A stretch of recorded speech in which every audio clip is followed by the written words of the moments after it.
So we were on, I gotta get my head straight here. Describe how the graphs of each of the following functions will be different from the basic function. Then graph the given functions. Okay. So we had yesterday, I'm assuming, as a class, figured out that negative out in front. Teachers and students, for an interruption. It's that time of day again, teachers. We need a warm body count. Remember, if a student has been present in your class and are absent today, you would add that student to your total of students sitting in your room. If that student has dropped from your class, then obviously you would not count that student. But anybody who has been in your class, who is not there today, and who has not been dropped, needs to be added to your total. Send that to the office now. Thank you. Okay.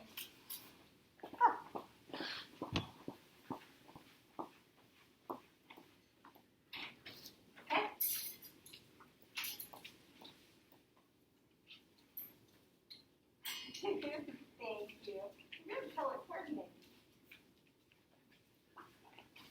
Okay, so we just started, so yeah, this thing. So we're reflecting across the x-axis because of the negative.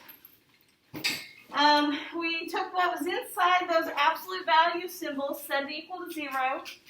We got x equals -1, so that's how we knew it shifted left 1. Miss King. Yes, ma'am. Donna Vargas needs to go to Miss Wan's office with her MacBook. Donna is a virtual learner. Thank you. You're welcome. And then shift up 4 because of the +4. Very good. All right. Now, we know it's in what shape is absolute value? A V. So it's in a V shape. And we're going to figure out what we need to do with this. So, let me find my pen. Here it is. So, we start with these. Normally, it's at 0, 0 for an absolute value. That's our tip of our V. This one, I'm going to go the left 1 and up 4.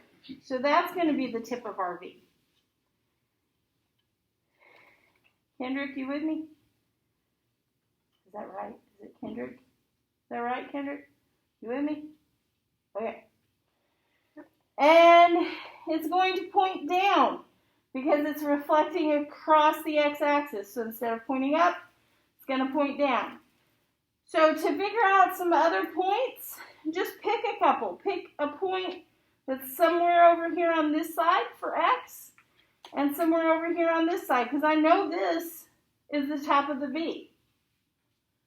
So like I could pick -4 if I wanted to. I just picked that out of my hat. Just any point that's to the left of x equals -1. So, -4. If I plug -4 in here, I get -4 plus 1, which is -3. Absolute value is 3, but then I put a negative in front of it. So it's -3 plus 4 is 1. So it is -4, 1. Right there. Pick a point to the other side. Let's pick just one this time. They don't have to be the one that's directly across from it. 1 plus 1 is 2. Absolute value is 2, but then I have to put the negative in front of it. -2 plus 4 is 2. So I have 1, 2. And then just remember when I'm connecting the dots here, these are supposed to be straight lines as much as you can get them. And it's supposed to be a V. So once you get that peak point, whether it's on a quadratic or square root, that one main point, you can just pick points on either side and get what the rest of it's supposed to look like. So we can get a good shape for that. But we also have to list this stuff over here. Okay. So for the next one, what is the main, like you were asking, Cameron, like you wanted to know what the other one was, the square root. What would this one be? Cube root. Cube root. So that means it's going to have that basic shape. Now it's going to look prettier now, but that's the basic shape it's going to have. So let's start with this negative that's under the cubed root. That reflects it how? Over the y. Over the y. Good.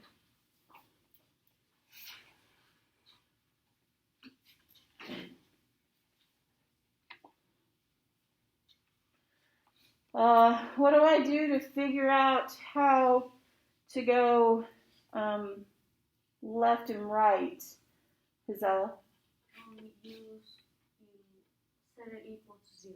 Set what equal to 0? You're right. Negative x plus 2. Good. So what's under the root, set that equal to 0. And that's what's going to tell us whether it goes right or left.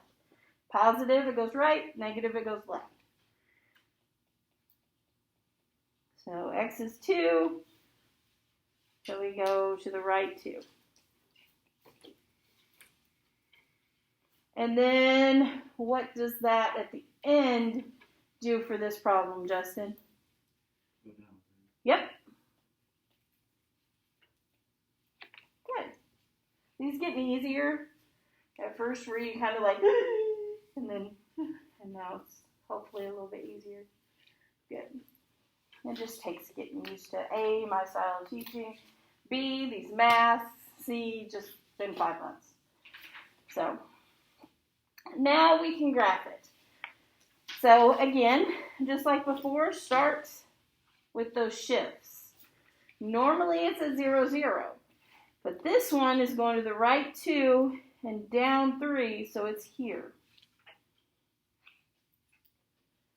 And I know that graph kind of does this number, although it's going to be flipped. But anyways, I just need to pick a point to the left and to the right. So I'm going to pick like -1.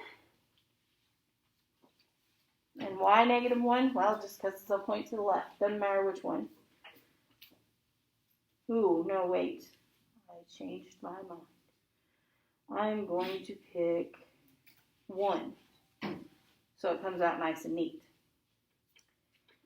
So if I plug in 1, I get -1 plus 2, which is 1. And the cubed root of 1 is 1.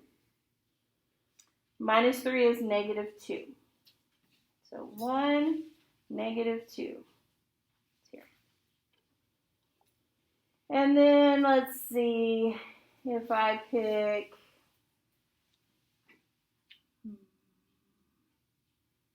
-3.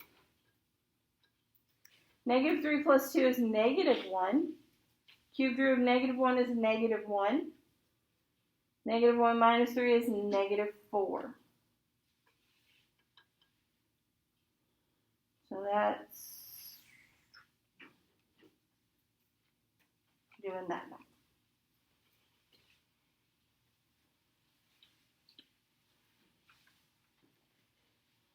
Now later on, we'll get more specific. We'll find x and y intercepts. We'll make sure we have all that extra stuff. But for now, we just want the shape. We want to talk about the shifts and the reflections. I didn't want to throw too much on y'all at once. Felt like this was plenty. Okay, what's the main function for this one, Jenna? What kind of function? Like square root, absolute value? The cubic. Cubic, yeah. And so a cubic function does that basic number. So we know what it looks like. Now again, you have a negative here before I cube it. So that means it reflects it over the y-axis.